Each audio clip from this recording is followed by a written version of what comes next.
Boa tarde, pessoal. Para quem não me conhece, eu sou a professora Suelen e eu vou estar com vocês na aula de hoje. Na nossa aula, hoje nós vamos abordar dois assuntos. Um assunto, que é o assunto do momento, nós vamos falar um pouco sobre o coronavírus, porque é importante fazer essa abordagem, tá? E passar alguns esclarecimentos, enfim, a nível de informação mesmo para vocês. E na segunda parte da nossa aula, nós vamos falar um pouco de como estudar o EAD. Esse momento pegou todos nós de surpresa, com certeza, então nesse momento nós temos que estar buscando estratégias para tentar ter disciplina para conseguir estudar, né? Vocês estão estudando em casa, online, então eu acredito que é bem importante a gente fazer essa abordagem também, para que vocês tentem aproveitar da melhor forma possível esse tempo. Então, vamos lá, gente. Eu vou projetar, então, aqui na tela a imagem, tá? De alguns slides que eu preparei. E o meu rosto vai ficar na tela ao lado, no cantinho. Então, vamos lá. Vamos falar, então, sobre o coronavírus. Gente, eu sei que muitos de vocês devem estar vendo muita coisa na internet, muita coisa na televisão, e é muito importante que a gente avalie o que é real, do que não é, o que é fake news e o que não é, isso é muito importante. Então, nós vamos iniciar como o ciclo, né, falando um pouco do ciclo do novo coronavírus.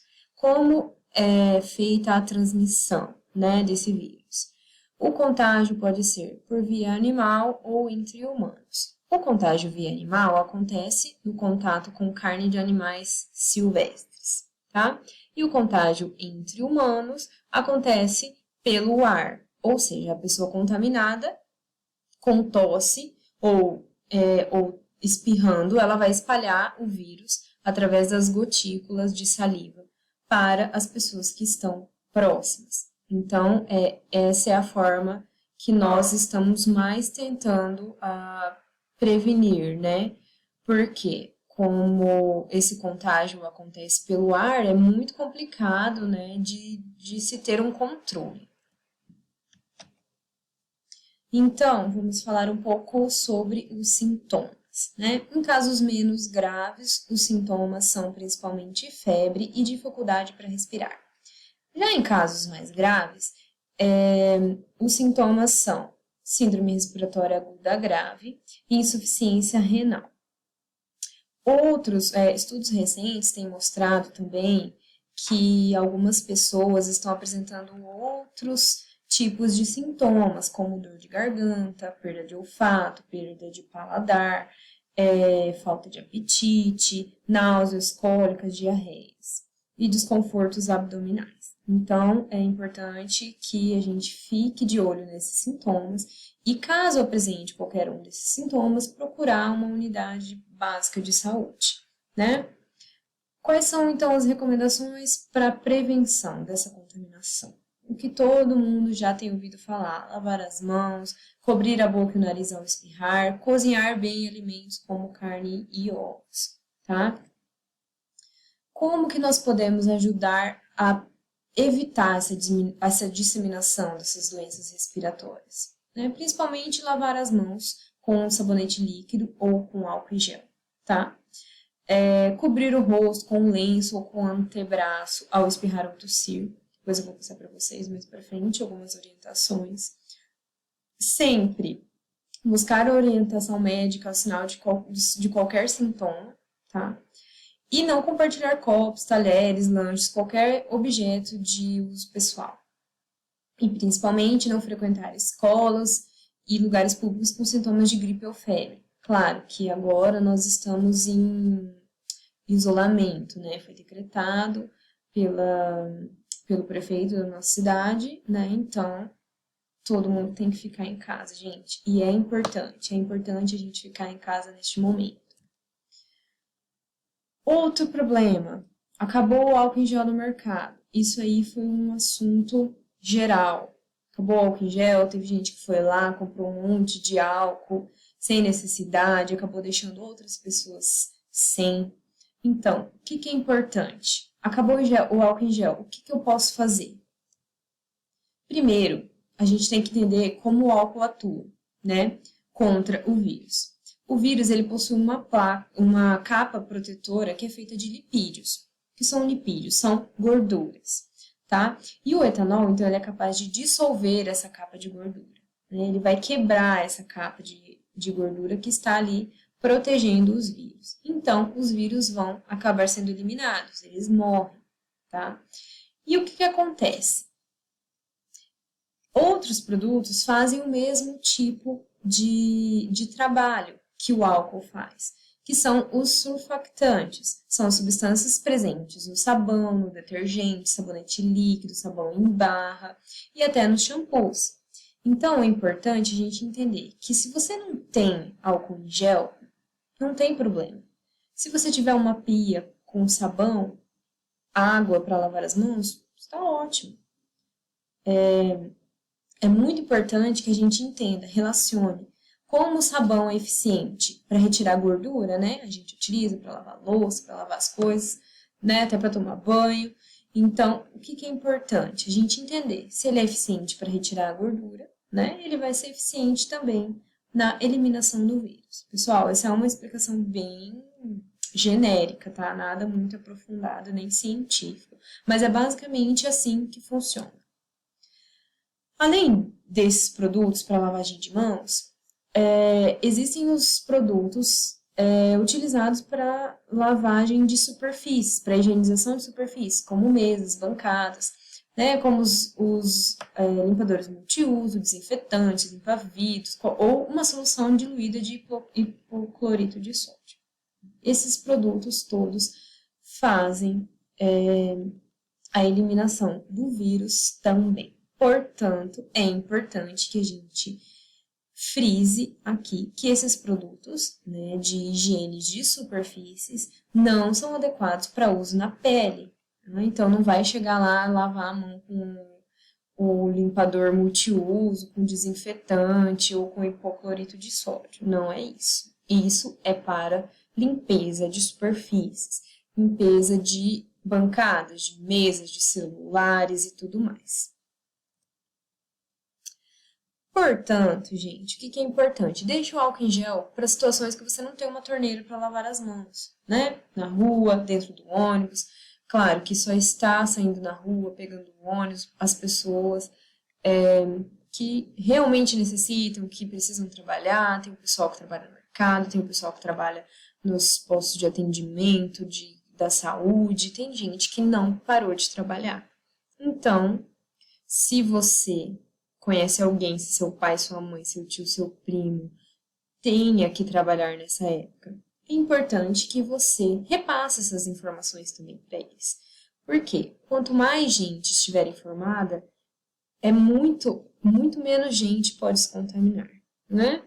E em casos que você tenha uma torneira, sabão e água, economize o álcool em gel e lave as mãos com sabão e água.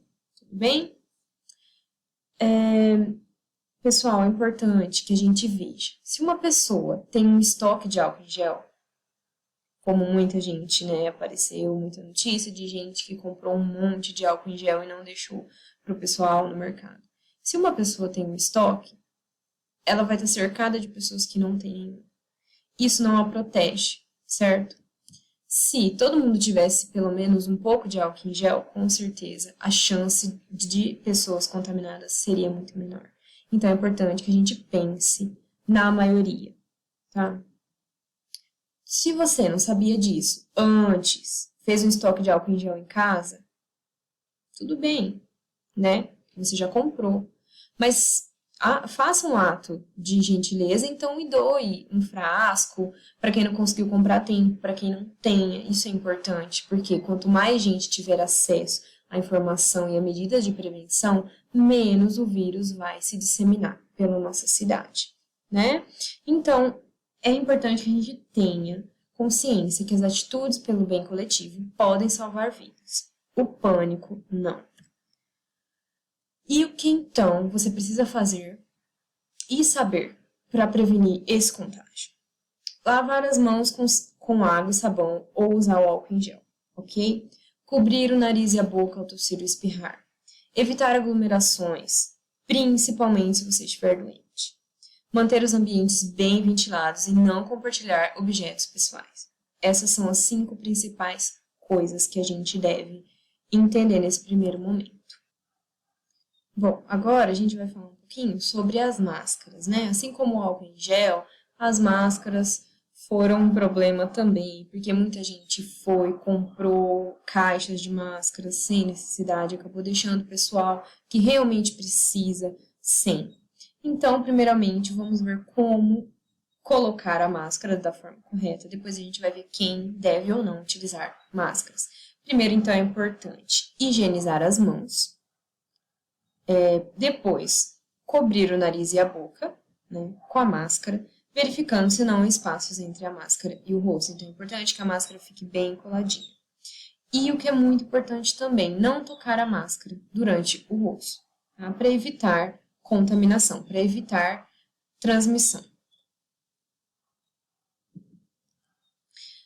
Na retirada, é muito importante ter muito cuidado, porque a remoção deve ser por trás, sem tocar a frente da máscara, porque a máscara pode estar contaminada e ela deve ser descartada imediatamente. Após descartar a máscara, retirar e lavar as mãos. As máscaras podem ser higienizadas? Não, as máscaras são descartáveis, então o seu uso deve ser único, elas devem ser descartadas assim que utilizadas. As máscaras de tecido até podem ser lavadas com água e sabão, mas não será um produto desinfetado e esterilizado. Então, é importante que a gente tenha essa consciência, não reutilize as máscaras. Ok, mas e aí? Quem que deve usar máscaras? Todo mundo tem que sair utilizando máscaras? Não, gente. A Organização Mundial da Saúde recomenda que o uso seja feito por pacientes infectados, profissionais da saúde e pessoas que estão cuidando de pacientes. Ou seja, se você não apresenta nenhum sintoma, se você não tem contato com pessoas que estão contaminadas, não tem necessidade de utilizar máscaras, certo?